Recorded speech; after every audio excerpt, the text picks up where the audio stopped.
(1호) 공약으로 워라밸 편이라고 해서 발표를 하셨습니다. 네, 우리 생활업 5대 공약이라고 되어 있어요. 우리의 생활을 업시키는 5대 공약을 이제 첫 번째로 발표를 했습니다. 첫 번째 그 워라밸 편에서 공약이 5가지가 있는 거죠. 그렇죠. 네. 네. 자, 우리 하나씩 그러면 좀 소개를 올리겠습니다. 첫 번째 제목이 과로사회노라고 되어 있어요. 네, 과로사회노. 근로시간 계좌제, 근로시간 계좌제입니다. 발음에 좀 유의해 주십시오. 계좌제. 네, 그 은행 구자를 튼다 할 때 그 계좌입니다. 네, 계좌제로 초과 근로시간을 휴가로 돌려받자. 네. 뭔가 좀 쌈박한 느낌이 들지 않습니까? 네. 그러니까 이제 그 대부분 우리나라 이 워낙 장시간 이제 근로를 하고 있기 때문에 이제 그거를 돈으로 보상받는 이제 초과근무 수당을 이제 우리가 잘 알고 있죠. 근데 막상 그 초과근무 수당도 100% 다 저희가 받지를 못해요. 왜냐하면은 그거를 넘어서는 근로를 하는 경우가 실제로 이제 존재하고 있죠. 그래서 꼭 이게 돈의 보상이 아니라 내가 이 초과근무를 한 만큼을 잘 모아서 내 일하는 시간에서 빼주자. 네. 그래서 그거를 휴가로 돌려받자. 뭐 이런 이제 개념을 도입해 보자는 겁니다. 그러니까 예전에 우리가 그 회사에 이렇게 공장 같은 데 보면은 출근할 때 출근 카드를 이렇게 찍잖아요. 찍으면은 거기에 이제 시간이 찍히고 퇴근할 때 또 찍고 하는 그런 것처럼 이제 그런 시간을 관리하는 시스템들이 있었는데 지금 뭐 물론 공장은 지금도 그런 시간 관리를 하지만은 이제 사무직들은 그런 게 없죠. 근데 점점 이제 우리가 이 4차 산업혁명 시대에 들어오면서 어떻게 보면은 이런 자기의 근로시간에 대한 데이터들을 구축하기가 되게 편해졌습니다. 그래서 이런 것들을 기술적으로 더 도입을 하면 자기가 일한 시간에 대한 명확한 그 근거들이 남을 수 있다. 그래서 이거를 이용을 해서 우리가 한번 근로시간 계좌제를 도입해서 자기가 초과근무한 시간을 휴가로 돌려받는. 그래서 뭐 단기간일 때는 뭐 예를 들어서 이걸 육아에도 쓸 수가 있죠. 뭐 예를 들어서 초등학교 들어가는 아이가 있으면 뭐 등하교 시간에 맞춰서 잠깐 그렇게 쓸 수도 있고 아니면 이걸 많이 모아놓고 나중에 뭐 이제 뭐 안식월을 간달지 한 달 정도 휴가를 쓴달지 뭐 그런 것들까지 우리가 한번 고민을 해보자라는 취지로 이제 도입을 했고요. 네. 근데 이 제도가 전혀 없었던 건 아닙니다. 이미 우리 그 보상휴가제라는 제도가 있어요. 그래서 네. 거의 비슷한 개념입니다. 근데 이게 실질적으로는 이제 그 실효성이 없습니다. 현장에서 거의 안 쓰이죠. 왜 그런가요? 일단 이거는 노사의 이제 협의에서 돼야 되는데 대부분 이제 그 협의가 잘 이루어지지 않기 때문에 이제 할 수 있다지 해야 한다는 아닌 거죠. 아, 강제사항이 아니기 아니니까. 때문에. 예.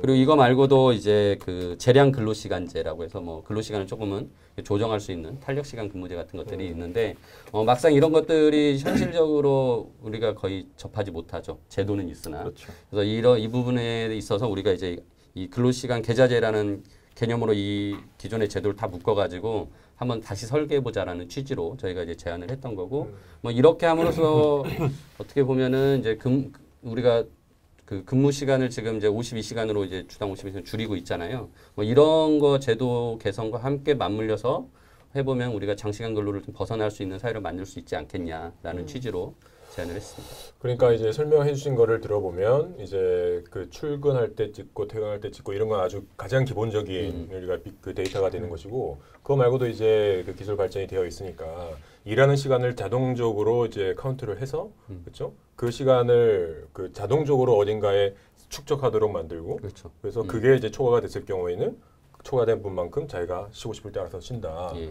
그래서 어딘가에서 쌓이고 어딘가에서 빠지는 그 데이터가 이제 하나의 계좌 역할을 한다라는 그렇죠. 말씀이시죠? 그러니까 예를 들어서 우리가 이제 그 돌발 노동 같은 게 이제 있잖아요. 그래서 갑자기 이메일로 업무가 지시가 내려오거나 카톡으로 오거나 그러면 그 우리가 또 그 시간에 거기를 접속을 했으면 기록이 다 남거든요. 네. 그리고 그거에 대해서 답변을 뭐 작업을 해서 답변을 다시 보냈다. 그럼 그 시간만큼 어떻게 보면 우리가 그 일을 처리하기 위해서 일을 한 거라서 볼 수도 있거든요. 그래서 뭐 다양한 그런 근로시간이 그러니까 근로의 형태들이 굉장히 다양해지고 있습니다. 사회가 변하면서.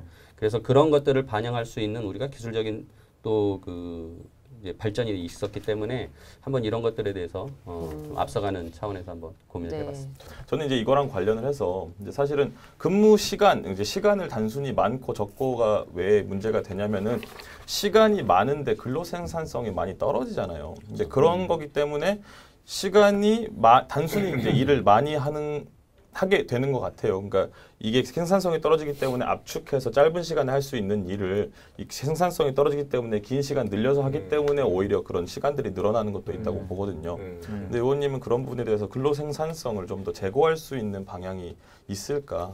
그러니까 아까 말씀드렸듯이 이제 이 일의 그러니까 그 근로의 개념들이 바뀌고 형태가 바뀌는 거예요. 네. 그러니까 꼭 9시에 출근해서 6시에 퇴근해야 되는 그런 일이 점점 줄어드는 사회가 되는 거죠. 네.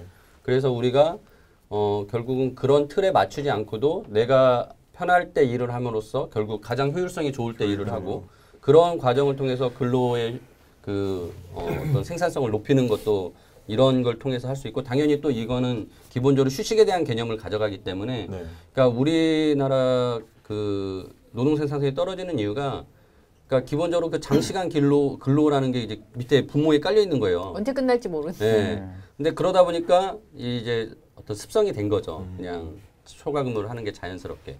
그래서 업무 시간에 집중해서 우리가 일을 빨리 끝내고 뭐 하는 것이 아니라 어차피 그 보상 시스템이 그렇게 안 돼 있기 때문에 우리가 근로를 더 많이 하게 그렇죠. 되는 유인이 네. 거기에 잘못된 왜곡된 유인이 있거든요. 그래서 그런 것들을 이제 고쳐 나가느냐고 이거를 독일에서는 하고 있습니다. 네. 실제로. 아, 예, 이게 전혀 뭐 새로운 개념이 아니기 때문에 네. 내가 보기에는 그래서 우리도 아까 전에 그 보상휴가제라는 그런 제도도 마련했던 거고 그래서 네. 그걸 실효성을 높이는 차원에서 좀 접근한다라고. 자, 그러면 지금 이 첫 번째 근로시간 계좌제를 이제 좀 마무리를 하면서 아까 앞서 말씀하셨다시피 이게 기존에도 비슷한 공약 제도가 있었다. 근데 지금 그게 100% 잘 이행이 되고 있지 않지 않습니까? 예.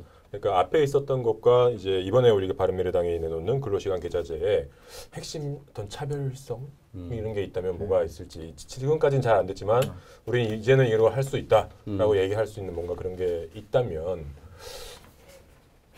진짜 막 물어봅니다.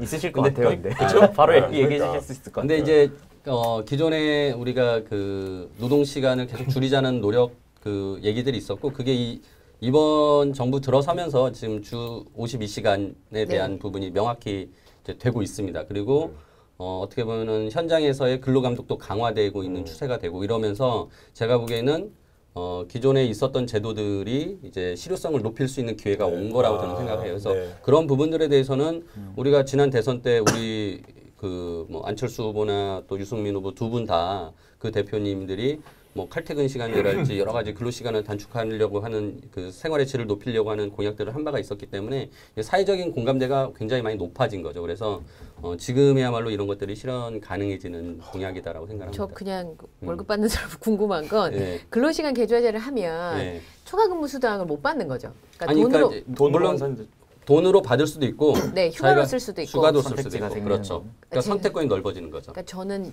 연차가 뭐 10일 정도 있었는데 한 번도 제대로 다 써본 해가 한 번도 없었거든요. 그렇죠. 저는 예, 4년 일반 연속 여름 휴가도 직장인들은 가본 적이 그렇죠. 별로 예. 없었는데 근데 그게 물어보니까 팀장이 휴가계는 올리고 일은 하라고 한대요. 맞아요. 휴가 간 걸로 예, 그러니까 치고 휴가 나는 지금 하와이 어딘가에 있어야 되는데 지금 내 몸은 여기서 일을 하고 있고 정신만 거기 가 있어요. 예, 정신만 진짜 그런 정신만 그런 경우가 많대요. 근데 그 관리 감독이 제일 문제인 거잖아요. 그 그렇죠. 부분의 실효성을 높일 수 있는 방법도 없나요? 그러니까 근로감독에 대한 부분들이 기존에는 굉장히 그 느슨했어요. 네.